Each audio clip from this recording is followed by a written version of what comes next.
Syederlun, penjabat Bupati Aceh Besar Muhammad Iswanto menyerahkan bantuan masa panik kepada para korban terdampak kebakaran yang diterima langsung oleh pimpinan Pondok Pesantren Modern Gontor 8 Aceh, Ustadz Haji Muhammad Husni Kamil Jailani di Kompleks Ponpes Modern Gontor 8, Gampong Menasah Baru, Kecamatan Selimum, Aceh Besar, pada Rabu 23 Agustus 2023.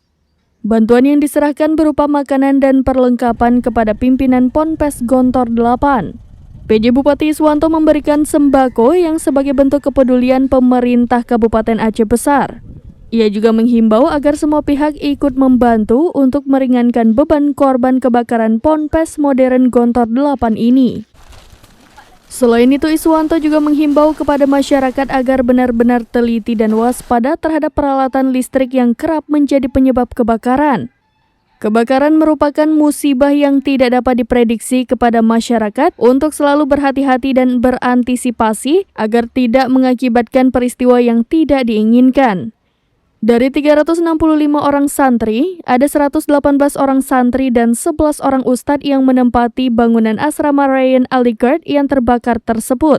Pada saat terjadinya kebakaran, mereka sedang tertidur lelap dan mereka terbangun saat ruangan mulai panas. Untuk besok mungkin akan maksimal saya laporkan ke Dinas Provinsi Aceh dan BPBA, apakah itu perangkat alat sholat, kemudian matras, dan lain sebagainya. Hari ini hanya bantuan tanggap darurat dari Kabupaten Aceh Besar, dan jajaran Forkopimda juga terus berkomunikasi karena kita sedang memang mewaspadai ya El Nino dampak seperti hari ini juga karena cepat merambatnya api itu ya karena kondisi cuaca juga.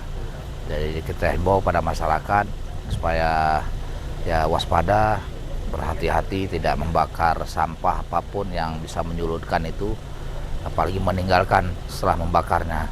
Ya dampaknya sangat luar biasa. Dan hari ini nanti mungkin terkait ya dari mana sumber kebakaran itu mungkin jajaran Polres Aceh Besar nanti yang akan menyampaikan.